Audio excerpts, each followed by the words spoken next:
40 minutes or so, we're going to talk about Asterisk.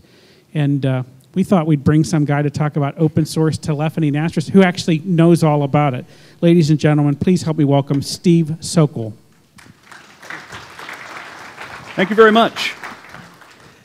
Well, I am here as the last speaker of the day, and I am bookended by beer. So I will not take up any more of your time than I have to get this across. But thank you very much for coming out and for joining us today for this session.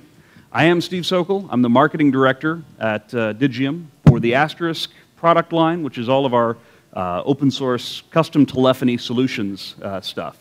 Don't let the marketing fool you. I actually do know a little bit about the technology. Not too much, so don't get your expectations up. But I'll do my best to answer questions.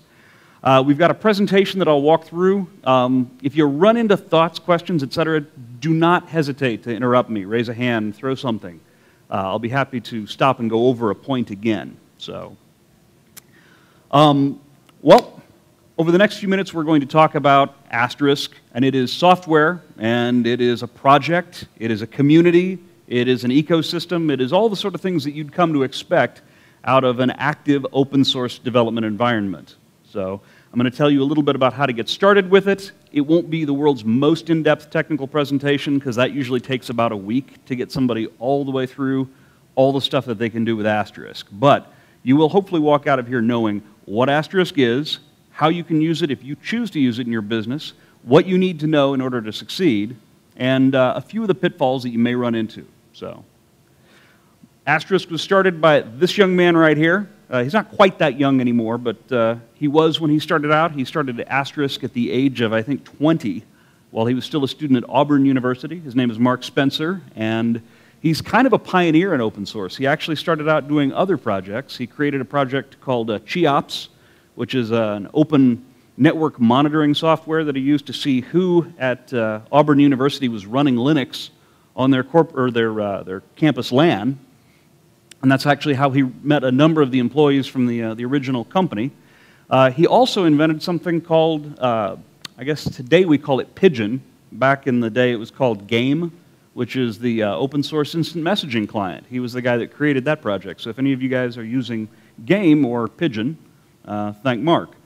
Well, Mark decided when he graduated from Auburn to start a business offering technical support for Linux. And he decided to go and just basically set it up as a virtual business. He'd have a small number of people in his office, and he wanted to have a distributed network of Linux experts who could provide support services for companies, because back then, in 1999, there really wasn't anybody out there providing much in the way of Linux support other than Red Hat, and that was only for Red Hat Linux.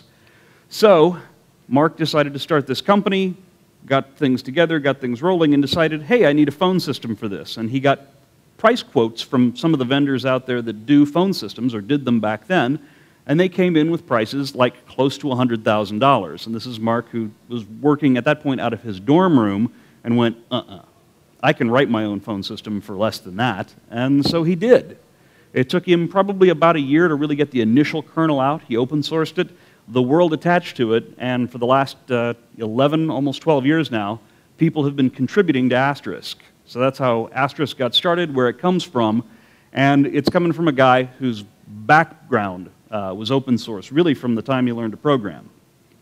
So Asterisk, the software, it's frequently called the Asterisk open source PBX, because that's really what Mark started out to build, was a phone switch for his business.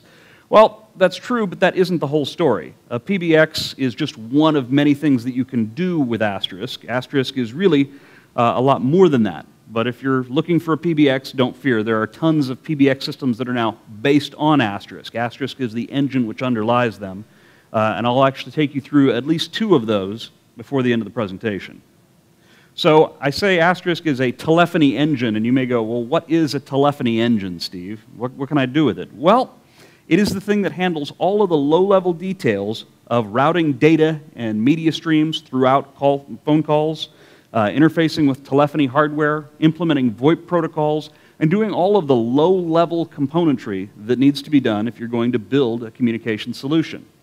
And it does this not based on a set of instructions that were compiled in by the coders at Digium or the open source community, but based on instructions that are set up by sysadmins or application developers. So if you take Asterisk, you're going to get a pile of code that has a ton of potential, but it doesn't have a fixed function set to it. In that way, Asterisk is kind of like Apache. You know, when you download Apache, you don't have a website, you have a web server. You still have to go through and you have to write your HTML and your CSS and your JavaScript and your PHP and pick out images and set up a database, and you've got a laundry list of tasks that you have to go through to get from a web server to a website. And in the same way that you do that with Apache, you kind of have to do the same sort of thing with Asterisk.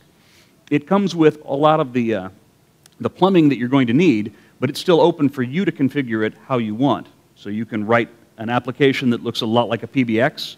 You can build something that looks a lot like a VoIP gateway, IVR, etc.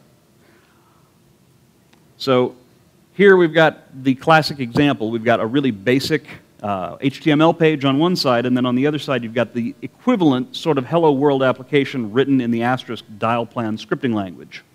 And dialplan is a sort of domain-specific language that Mark and company developed for Asterisk over the last 10 years. So if you see what the web page does, it's simply printing hello world in large type on your screen. This would answer, it would wait for 1 second, it would play back hello, and then it would hang up. So you have that same sort of scriptable implementation capability that you get out of your typical web server in a communication server. So it's not just for simple solutions, I should say. We also have, you know, the equivalent of Googles and Facebooks and YouTubes that are built on top of web server platforms, things that are built on top of Asterisk. So we use it for our SwitchVox IP PBX. So there's a lot of people out there who don't want to script their own phone system. So we've taken it and we've canned it up and we've put in front of it a nice web GUI and we've put underneath it a database, and all of that stuff is sort of pre-wired up and ready to go, but it's implementing a phone system. We're not the only one that's done that, though. British Telecom has taken it, and they use it as part of their carrier infrastructure. So does Yahoo. Yahoo's actually selected it as the core of their corporate communication system. So they've got, I think, 5,000 or 6,000 people in one campus, plus a number of smaller offices distributed around the world, all running off of a network of Asterisk servers. Portugal Telecom, Canada Revenue Agency, University of Pennsylvania. There's just probably tens of thousands of companies out there that you would recognize if I went through the whole list that are running Asterisk in some form or another. Now, I'm not going to say that all of them are using it as their primary phone system. There's many cases where it's being used as an adjunct, because again, it's a communications engine. It can be molded into exactly what they need. So we'll talk a little bit about that when we look at applications. If you're interested in getting into and using Asterisk to build a solution, you probably need to have a few prerequisites down. Now, when I give this talk normally, people kind of go, oh, I have to know Linux? At this particular event, I'm not quite so concerned about that requirement. But you do need to know a little bit about Unix system administration, Linux system administration to get it rolling. You need to know a bit about TCP/IP networking, because you're going to be building a VoIP solution, and that's really only as good as the network it's running on top of. You're going to need to know a little bit about legacy telephony, especially if you're actually going to hook it up to analog lines or T1 trunks from the phone company. Less and less frequent, but that's still something that a lot of people do. And if you're going to be hooking into VoIP, you need to know a little bit about VoIP. You also probably need to be pretty good at script programming. Now, you don't have to be an expert. You don't have to be a guru, but the scripting language, the dialplan scripting language that's part of Asterisk, does require you to think a bit like a programmer and be able to do some basic sort of script configuration. So the fact that Asterisk's behavior is controlled by scripts rather than by fixed functions that were built in by the programmers of Asterisk is really what differentiates it from anything else in the communications space these days. Asterisk, like Apache, is extremely flexible and extremely powerful, and it's great that it doesn't come with a fixed function, because it lets you do exactly what you need. It is the underpinnings for whatever sort of communications application you want to build. So we'll talk a little bit about how that happens. At the very bottom, the platform hardware for it is any standard x86 compatible, or really any architecture, computer. The typical system is built on top of an ordinary x86 compatible box. anything from a small desktop to large-scale servers. There are Asterisk instances, though, that have been built on top of mainframes running Linux, and there are Asterisk instances that are running on gumsticks processors that are literally about this big. So it has been implemented in all kinds of different ways on all kinds of different hardware. Now, for your first shot out of the gate, we recommend get a computer, any computer, install Linux on it, and go from there.